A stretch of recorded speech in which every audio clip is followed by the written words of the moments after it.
We had been told by the Israeli government that we would not be allowed to go into the Gaza Strip, or indeed to meet with the Israeli government, if we did not give a commitment not to meet with Hamas. And of course we didn't give that commitment. We said we honoured all electoral mandates, and we would not give any commitment if people wanted to meet with us that we would meet with them. We then, after a lot of difficulty, went into the Gaza Strip. When you come to leave Israeli territory, the border crossing is very like a modern airport structure. It's all glass and very, very modern. But nothing prepares you when you go through this sanitized zone for what you meet on the other side. And what you have to factor in is that they used fighter planes and dropped a huge amount of tonnage on residential areas. There is no free entry in or out. People from Gaza cannot move in and out, and people from Israel cannot move in or out. So what you have is essentially an open air prison. I think it's about the size of County Louth. I don't think it's any bigger than that. So if you can imagine County Louth just as a big long cache, that's what you're talking about. And we met private sector, we met bankers, we met factory owners, we met women's organisations, we met community activists, we met all the political parties, Fatah and Hamas included, and some of the smaller groups. We met a whole pile of Palestinian agencies. We also met in Gaza City itself, the city council. We met their assembly team. Their parliament building was bombed. And can I say, first of all, that the vast majority of people in Ireland, and certainly the people who we represent in Ireland, think that what happened here is totally wrong. We also met with educationalists. We met the heads of all of the universities. A number of the universities were also bombed. One university, ironically the American university, no longer exists. Others were hit, but the damage wasn't as extreme. We also visited hospitals. Some of them were also hit. There's also an embargo on the Gaza Strip, which means that medical supplies and medication are restricted, and also parts for very, very important medical machines, particularly to do with cancer treatment. A number of them aren't working. We met a number of patients in the hospitals, very strikingly and very movingly, people who I'd be very, very surprised if they survived a week after we left. And we were there under the auspices of UNRWA, which is the United Nations Relief and Works Agency. And that we were there, they facilitated the meeting. So when we were going in, they brought us in, but when we were coming out, they weren't allowed to bring us out. And we had to come out the hard road, and it's a surreal experience. There is no human contact as you're coming through. Now, most people here, older people here, will have gone through the long cache and other security arrangements. This is totally surreal. There's a voice talks to you. This voice directs you, and you have to go through a whole process of gates and locks and so on. And of all the places of incarceration that I have been in, this was quite unique and bizarre.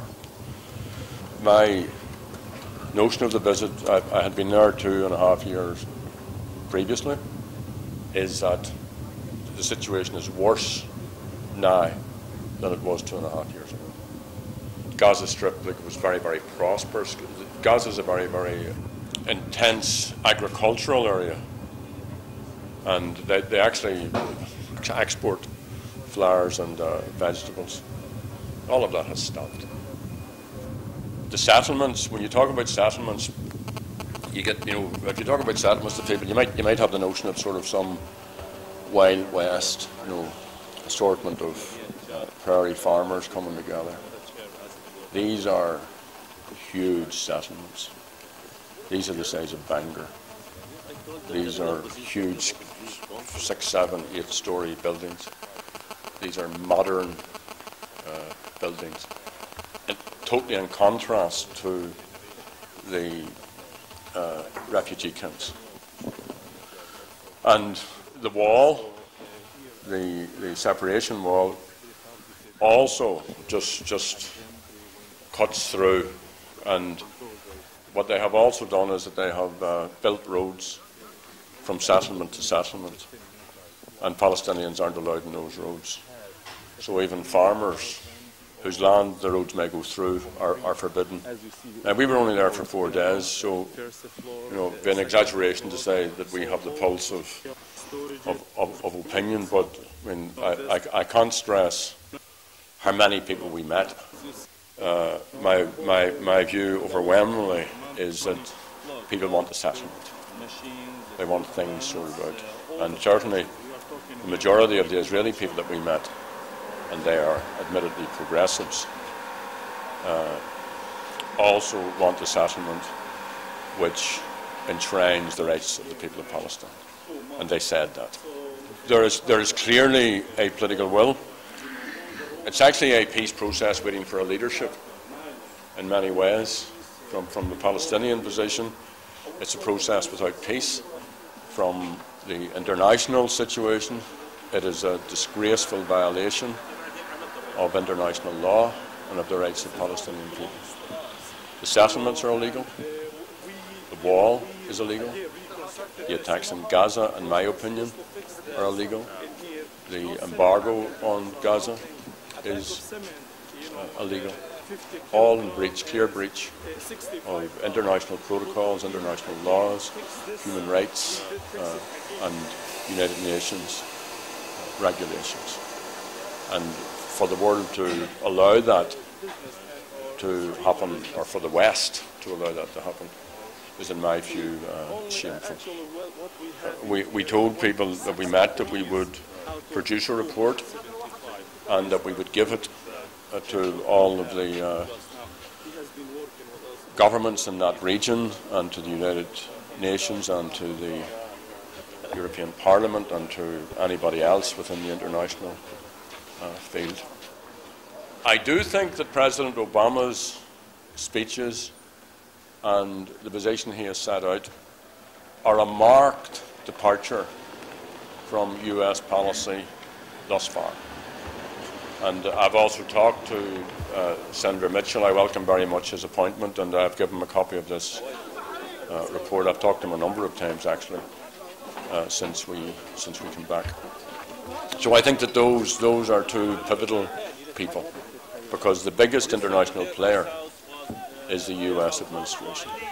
We make no bones about it. We're not enemies of the Israeli people. We clearly believe in a two-state settlement, but the Palestinian people have right to their own state, and then you have to add on adjectives: viable, sustainable, proper state. I also came away with a profound sense of how lucky we are here to have come as far as we have. I was about in August '69, which is probably the biggest communal upset and devastation, and some of you will, we're marking it this year, Bombay Street and Divis Street and Hoover Street and so on. Gaza is that 1,000 times worse. Can't stress how bad the situation is, and because the media aren't watching it, doesn't mean it's still not going on. I would actively encourage people to involve yourself in solidarity activity, to shine a light on what's happening, and to use whatever influence that you may have to raise a profile on this issue. It is my certain view that there will be a fairly sizable effort to resolve matters in the upcoming period, and we cannot contemplate failure.